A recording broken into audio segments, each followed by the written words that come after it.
can't believe it's time to move again. I feel like we just moved into this apartment. It's a bittersweet moment because we made so many incredible memories here, but I'm excited to see what God has in store for us next. We're actually moving into my sister-in-law's spare apartment while our house is getting remodeled. If you want to go straight to the apartment tour, just skip to this minute. Otherwise, let me show you some genius moving hacks I've learned over the years. Number 1. Create 3 piles: purge, donate, and sell. This includes every room in your house, not just your closet. Rather than just purging everything, see if you can give it a second home instead. Facebook Marketplace is a great platform for selling unexpected things. You know what they say, one man's trash is another man's treasure.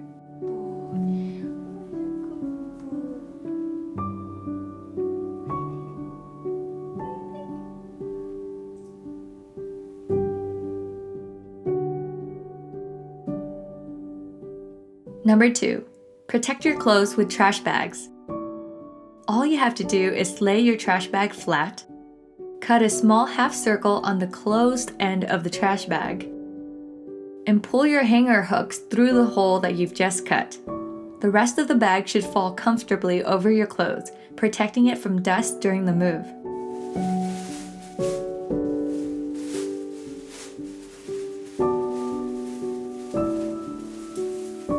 Afterwards, you can reuse the trash bags by grabbing both ends of the half circle that you cut and tying a double or triple knot.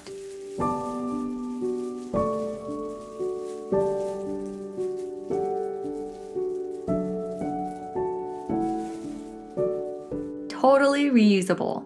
Just don't put anything too heavy or liquid-based in it.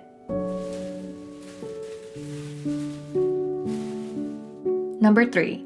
Get free boxes from the grocery store. We got lucky with this one because my mom totally stepped in and brought us a ton of free boxes from a local supermarket. You'd be surprised, but cardboard boxes can be expensive if you buy them new.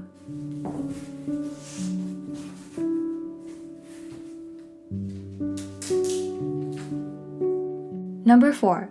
Label at least 2 sides of your boxes. Trust me, this is gonna make life so much easier for you.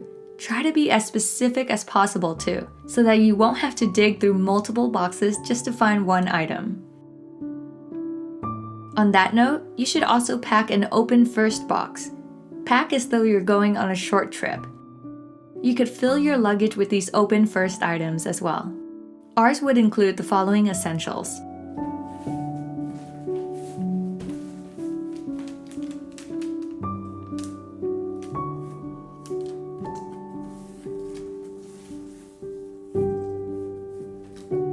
Number 6. Fill boxes with heavier items first. This is self-explanatory. You don't want your heavy items on top because it'll crush the lighter items on the bottom.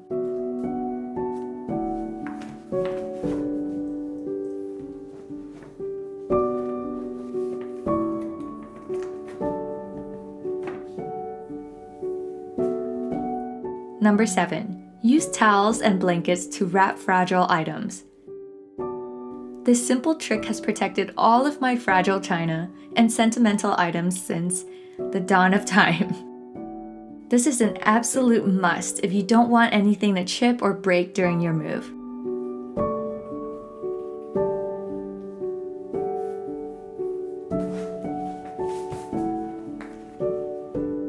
Number 8. Fill your pots and pans with spices. To make your move as efficient as possible, resourcefulness is key.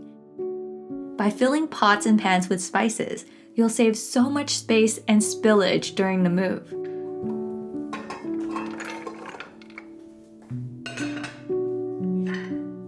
Number 9. Pack knives inside oven mitts.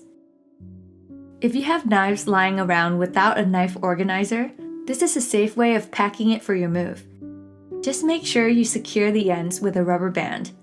I couldn't show you here because we actually ran out. And finally, here are 2 more awesome hacks that I could not film because we were just running out of time.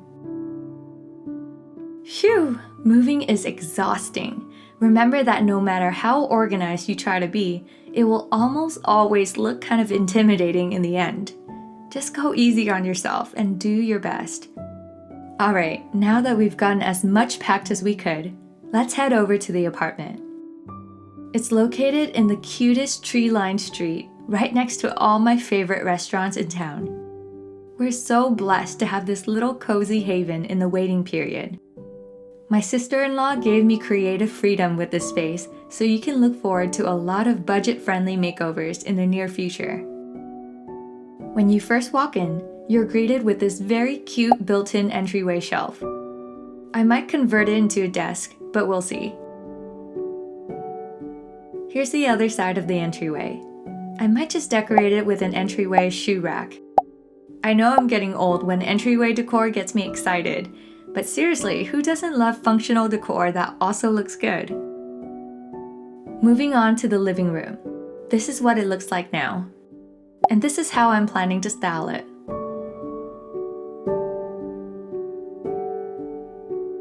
I'm going to also add a bookshelf over here for all of my indoor plants. Before you ask, I use Photoshop to make all of these mock-ups. Here's a quick tutorial. Just open up the software, go to Create New, enter the page dimensions that you want, and for mockups, I usually just go with 11 by 8 inches with a resolution of 350 pixels per inch. Then, I like to start with my key furniture piece. This is the piece that I'll be designing everything around. Just save the photo and drag it to the software.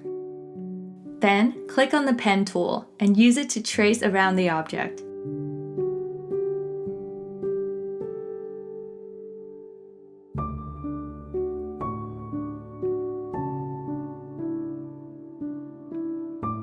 When you're done, just right-click and hit Make Selection. I keep the feather radius at 0. Hit OK. Go to the Move tool and move the object over to your 11 by 8 page. Just keep repeating this process with every object you want until you come to a design that you like. This saves me so much time and money in the long run because I'll know exactly what looks good together and what doesn't. It reduces the chances of returning stuff, which I am not a fan of. If you want to learn how to design your own home, I recommend signing up for Skillshare. Skillshare offers thousands of inspiring classes for creative and curious people on topics including interior design, photography, video, and so much more. It's where I learned how to hone my videography skills as well. When it comes to home design though, I highly recommend the Interior Design Basics class by Lauren Cox. You'll learn all the general rules of design, such as color, balance, and proportions, so you can confidently create your own style. Skillshare is curated specifically for learning, so there are no ads. And they're always launching new premium classes, so you can follow wherever your creativity leads you. Since Skillshare has kindly sponsored this portion of the video, the first 1,000 of my subscribers to click on the link in the description will get a free trial of premium membership. After the free trial ends, Skillshare is less than $10 a month with an annual subscription. I hope you'll pick up some awesome new skills with this free trial. Moving on. At the end of the living room, you have this bright little bar space that works perfectly as a coffee corner. I love it. Next to the living room is the cute little dining nook. I love this space because it has so much potential. Here's my rendition of the future dining room. Which rug should I go with? 1, 2, or 3? Let me know in the comments. Next, we have the kitchen. I might just replace the cabinet knobs, lighting, and a few other minor design elements, but otherwise, I think we'll keep the kitchen pretty much the same.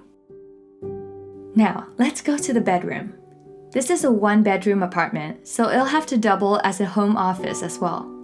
Here's my bedroom design mock-up. I want to create the feeling of a cozy Airbnb since we're only staying here for 6 to 7 months. Why not go all out on the cozy elements?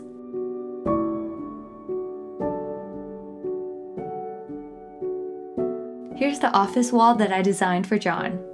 Yes, it's a little feminine, but it's okay. This is a shared space after all, so I don't want to make it super masculine or feminine. Plus, he said he loved it, so that's all that matters.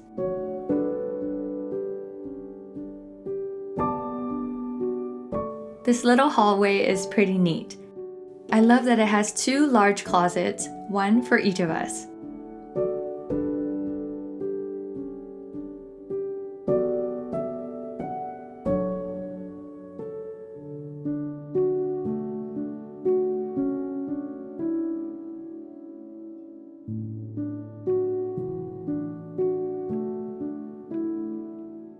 This is the nice little bathroom. There are actually 2 bathrooms in this apartment, but they're pretty much identical, so I'll just show you this one. Finally, we have the balcony. I knew it was meant to be as soon as I saw this balcony.